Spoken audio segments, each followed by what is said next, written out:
This is just going to be a really quick how to attach a wafer paper item to a cookie video. And I've taken, these are just regular sugar cookies I bought at the store because I don't want to bake a whole bunch of cookies that I will then eat, because I will eat them. And I put a little piece of fondant on top of this. I attached it with corn syrup, which is nature's glue. I put my corn syrup in a bottle, which is very handy because then you can just squeeze out a little bit.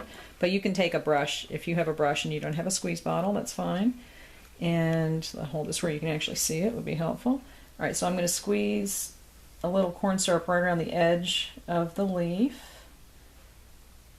All right. And then all you do, take the cookie, put the leaf on, press it down, and you're done. And if you have something that's got an irregular edge like this, it might stick up. Let me see if I can get an angle on it. It might stick up off the cookie a little bit.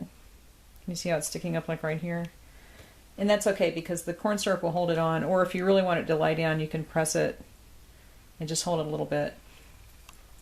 Wherever the corn syrup hits the wafer paper, it's going to dry shiny. So just be aware of that. If you don't want it to be shiny, just be careful not to get it on the surface of the wafer paper.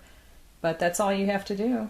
And just let them dry and they'll be stuck like glue because corn syrup really does dry like cement. It's quite interesting. So that's it. If you have any questions, leave them for me and I will get back to you as soon as I can on it.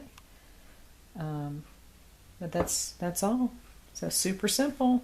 Have fun. Don't eat all the cookies.